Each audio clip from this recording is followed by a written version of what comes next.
Hey guys, it's Aisha, your girl geek XX Chic, and I am back with another Walking Dead review. We are now reviewing season 7, episode 8, which is called Heart Still Beating.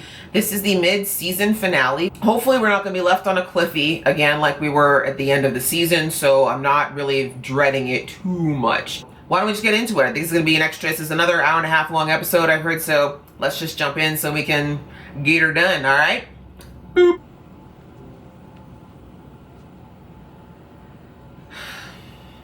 Maggie, I hate Gregory. I hate him. I know people are saying things, nice things about you and Sasha. It's because Maggie's a nice girl. They are? About how they're thinking you saved the place. They did save the place. Don't let it go to your head. Well, don't let it bother you. Take Seems that, like it bothers Greg. you.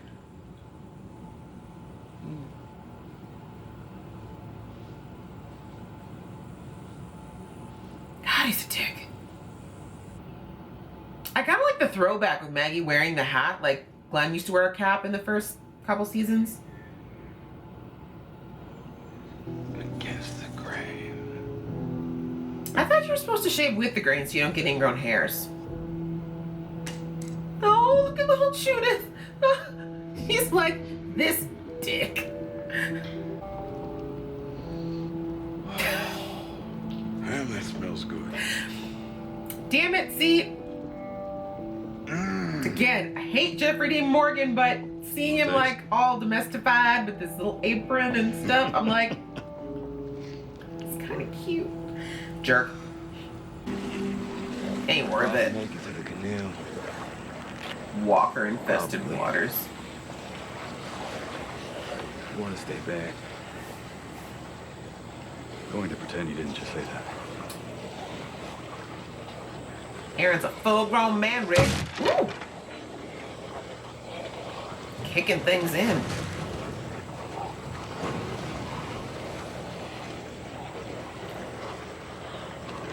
Seeing this through. We Oh, both have. paddles! Look at you, Aaron. See, if you'd left it there, you wouldn't have had a paddle, would you, Rick? Row, row, row your boat gently down the walker-infested stream. That's good to hear. If you play your cards right, maybe I'll show you where we live. Maybe I'll buy you a sandwich. Okay. All right, tell me she's when. You like watching haircut? Yes. I mean, You mean to get the hell out of here. Eugene does like watching. He's a freak a leak like that. you know, I was trying to leave you He's alone, got and I cracks. will. But you called me over. That you did. Why? How are you? Good. Good. Now you can go. Oh, Carol. I think you're going soft. I think you're going. Ooh, snappy repartee. Flirting, perhaps. Hey, Why would you steer into the walkers? Yeah. Gross. Ow. Just frick. Ah! No, no. No, no, no, no. No, not Aaron.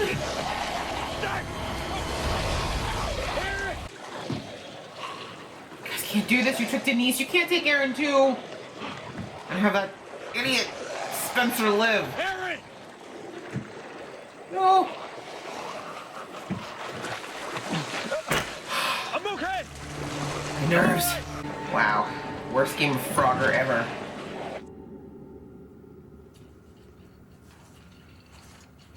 We're on easy street. Congrats on winning, but you still lose. This guy is a jerk, whoever owns this place, or owned. Bitch does not do a. Ooh. It's a big boot. Why were you out there alone? Tell me.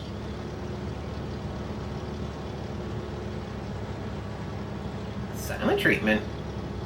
Familiar, Michonne? But for real, Rosita's eyebrows are like perfect in Because the he zombie has to. apocalypse. Do you know how hard it would be? That plucking routine is on point.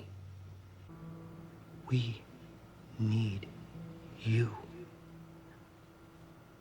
Doll.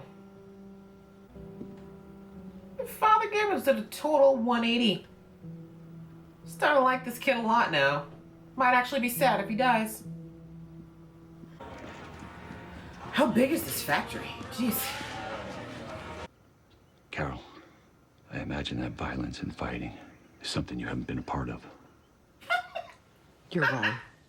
You're very wrong. He's probably the most capable fighter in this room. Then it's time to fight. I didn't want you, I didn't want Ezekiel or Morgan coming here, and I don't want anything to do with your lives or your deaths. I just want to be left alone. Savage. Kind of hilarious how they just assume, like, he just assumes that Morgan must be, like, incapable. It's like, y'all don't even know how cray Morgan was just a short 2 seasons ago. Whatever it was, I thought we had something good.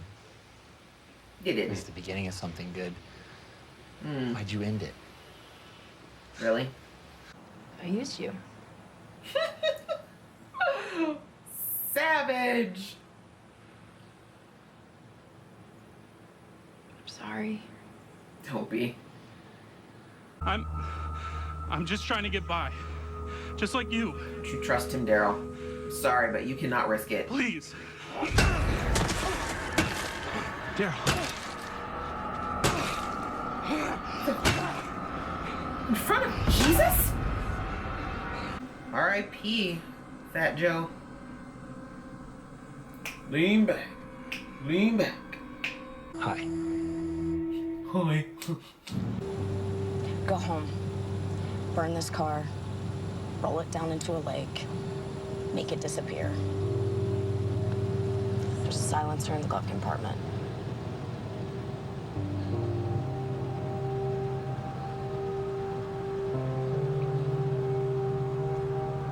Oh, that's why she was out alone.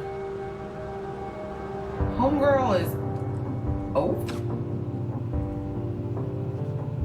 Savage, Michonne? Uh-oh. Daddy's home.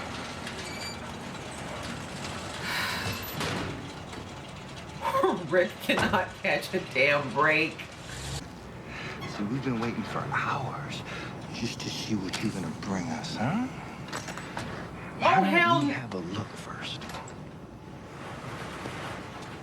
The salt is growing, y'all. Like, Air conditioning. Oh, now... Housewarming gift. That settles it. I ain't getting myself a vacation home there. Aaron! Put your friend here. He's got no place to be. Assholes. It's because you got no guts. Damn! Oh. Oh, Spence. You had to know that was gonna end well for you. My pretty boy. Come on. Who's winning?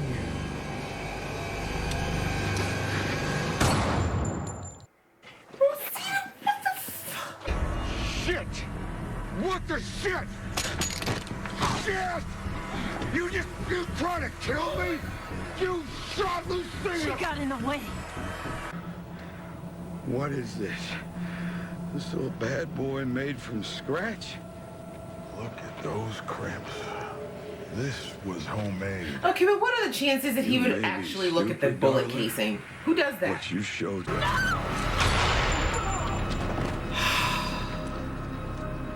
Should have known Olivia was getting way too much screen time. Damn.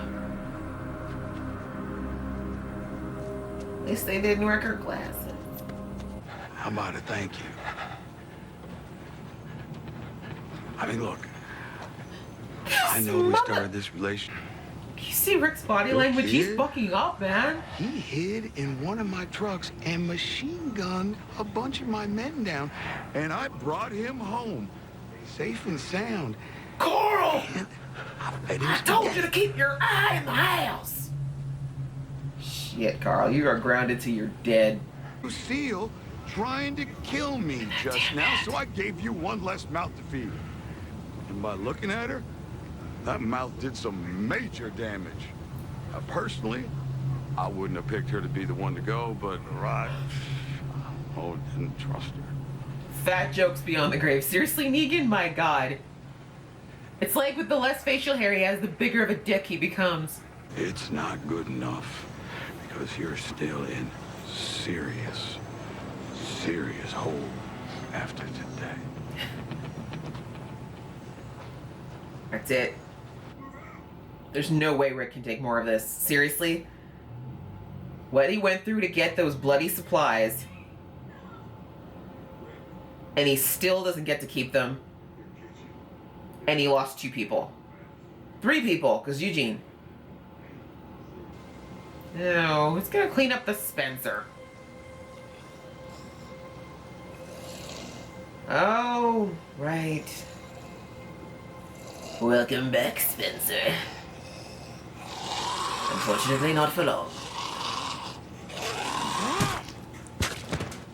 I think Rick killed him a little hard. Killed him a little harder than he probably needed to. Oh, yes, Rick needs a hug today. I know that now. Hallelujah!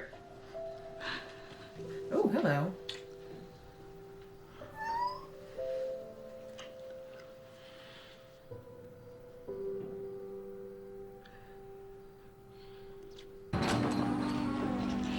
Bam! Reunion! I'm okay. Girl! What's up, bruv? Oh, the bro hugs, the bromance. Ovaries over testes. Come on, let it go. Abraham's gone. That's right. Respect. Ooh, Rick's got the revolver back. You know what that means? Hey, Jesus is tearing up, guys. This is legit. If Jesus is like, well. That was that. Well, let's start with the least interesting part of the episode. Well, for me, Spencer. I don't know what convinced that kid for a second that Negan was going to respond to his brand of, well, anything, really. If he hasn't realized, like, his whole approach with how, trying to denigrate Rick and try to be like, oh, hey, Negan, you don't need that Rick guy. I can be who you need. Like, don't you think that if Negan had a problem with the kind of leader that Rick is, like, if he had a problem with Rick's defiance, Rick's attitude, whatever you want to call it, don't you think, Spencer, he would have just killed Rick, like, a long time? Like, he could have done that. He had, like, ample opportunities to kill Rick in the season premiere. He didn't. He chose to let Rick live. And then when he showed up again later, 2 days later, and raided all of Alexandria, and his kid nearly shot one of his men, and all that other nonsense, he could have killed Rick then again when Rick was giving him the stink eye again. Clearly, Negan doesn't want Rick dead. Negan is not an idiot. He realizes that what he likes about men like Rick is that, or so he thought anyways, is that he can see what he's getting. Do you know what I mean? Like, he knows that even though Rick hates him, wants him dead, would take him out of the, wants to take him out so bad, the fact that he's not doing that and going out and doing what he wants, that's what Negan wants, because he feels like he can trust that. Right? Which was true up until the end of this episode. He could trust that Rick was going to swallow all that hate, all that pride, and just be like, I hate this, but it's this or death, so I'll take this. So the kind of people that Negan is not going to trust are people like Spencer, the snakes in the grass. Everything Negan said was right on point. He's like, dude, if you were a stand-up guy, you would challenge Rick yourself. and look for the leadership. You wouldn't be asking me, an outsider, an interloper, to come and do your dirty work. But the fact that you did that tells me that I can't trust you, and I'm better off without you. There's not a lot of pretty boys on the show, and it was sad to lose another pretty boy. And from what I've heard, the actor who plays him, Austin Nichols, is a real sweetheart in real life. But sorry, I'm so over Spencer. I've been over Spencer since basically he first showed up on screen. At first I was like, oh hey, he's kind of cute, and he was being really nice to Michonne, and I was like, I don't know, maybe. This was long before Michonne. I've always been a Michonne shipper at heart, but I was aware of the fact that it may not happen back then. But digressing, after like that first episode, I was like, no, I don't like this kid. I don't like any of Deanna's kids. But that's it. That's the end of the Monroe line. No more Monroes. Spencer is gone, and I'm sorry, but good riddance. Goodbye, Spencer. You were not helpful, and I really just think he would have been problematic down the line, even if Negan had let him live. Which goes into Rosita. We have that really interesting scene with her and Father Gabriel in the church, and Father Gabriel clearly saw that Rosita was in a place that was very dangerous, and that's why he just kept asking, like, so you kill Negan, then what? You know, like, what's your plan? Do you actually think you're gonna survive this? And of course Rosita knew that there's no way, like, she was gonna get taken out. Negan never travels alone, never. So, you know, the fact that she was going on this suicide mission, he's like, what's the point? Like, why? Like, why would you risk your life just to potentially kill this man? Because again, it was one bullet. But she has that little moment where she admits that she feels like she's not sure where her place in the group is, because, you know, Abraham was the fighter and she kind of was always behind Abraham for the longest time. And then, you know, she's like, Eugene is smart, and, you know, Carl and Michonne and Rick, they're all fighters and they're family. And, you know, she basically was like, I don't know where I fit in now if Abraham's gone. And a really cute little moment, sweet moment where, you know, Father Gabriel's like, you shouldn't, like, you know, you don't have to go through that whole it should have been me thing, or I'm less useful or worthy than whoever else died. Like he said, no one deserved to die in that situation. Everyone's life is important, and, you know, you don't have to do this. Like, he's like, the right time will show up, or we'll create it as a group, not as one person going off on a kamikaze mission, which, thank you, that's what we've all been saying as the audience for the last few episodes, watching Michonne and Sasha sending Jesus off, and Carl and all these people going off on their own, clearly without thinking first, and almost getting themselves killed. So, you know, I was hoping that speech would get through to Rosita, and I think in a way it almost did, but then when she saw Negan just carelessly and effortlessly gut Spencer, even though I don't think she really cared that much about him, she was just like, oh my God, like, this is what it's gonna be like for us now. Like, we just gotta wonder who he's gonna kill next. And she lost it. You know, she took that opportunity. She had the gun. She already had the thought in her mind, and that just was her trigger to, I might as well try it. Some miraculous way, Negan happened to block it with his bat.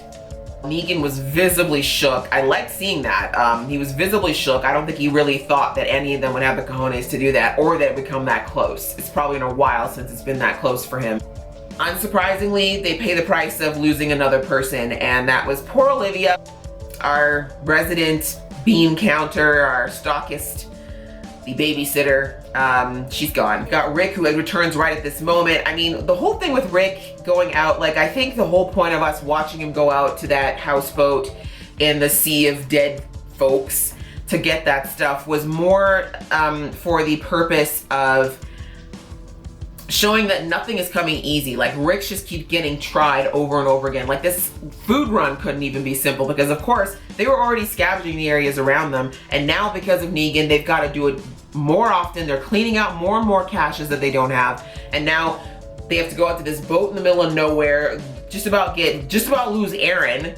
Oh, thank God he didn't die. They get back to the camp, of course. Negan's men are there. They give Rick crap like he was supposed to know they were gonna show up again, because it's been like, what, maybe 2 days since they left, and it just goes downhill for Rick again. You know, it's like, man, like, this poor guy cannot catch a break. Right? You have to realize when Rick left, everything was hunky-dory when he left for his run the day before, right? I mean, his kids were home safe, his woman was home safe. All he thought he had to do was go out, get some stuff, come home, and sure enough, nope. Gets back, Michonne's not there, 2 people are dead, And then Negan, of course, tattles on Carl. It's like, this guy showed up in my house and killed 2 of my men. Now what am I supposed to do? So it's just too much. You know, it's just piling on Rick over and over. It's literally, Rick has not been able to get like even a foot up, let alone stand up, since this whole thing started. And it's all you can see culminating. It's just percolating to a point where Rick is just gonna have to make, you know, he can't keep staying under this boot of Negan. It's too much. There's Maggie at Hilltop. We didn't see a whole lot of her, but it was enough for us to see that Gregory is clearly not comfortable with how it looks like the people are already starting to look towards Maggie and Sasha as leaders, because they did, you know, even though Greg's trying to downplay it, they did save Hilltop that night, you know, with their quick thinking and their abilities. And obviously Greg is trying to downplay it and trying to get Maggie to like back up. And Maggie's like, look, you know, you don't like people talking, you better just plug your ears because I'm not going anywhere. And it happened. Deal with it. Take that, sip of tea. And we had a little glimpse into what was going on at the Kingdom. We have not seen the Kingdom since episode 2 of the season. So it was nice to see how Carol was doing and what was going on. Carol's still, of course, trying to pretend that she wants to be by herself, but that whole scene with her and Morgan was, y'all, I like Carol and Morgan. I'm sorry, I really, really do. I think there's a really cool dynamic between the two of them. I love that she's trying to play it off like she thinks that, Carol thinks that her and Morgan are so different, but as an audience, we know that they're actually very similar, that as far as 2 characters in the show, they've had the most similar journey. Both of them lost their spouses early in the apocalypse. Both of them were single parents trying to, you know, take care of their, you know, their one child in this situation, and both lost them tragically kind of on their watch. Do you know what I mean? Both of them kind of had that's what that death of their child is what shifted them so much. And so if you remember that, like Carol, the death of Sophia kind of switched her character a lot, and the same thing with Morgan, except he went way, way off.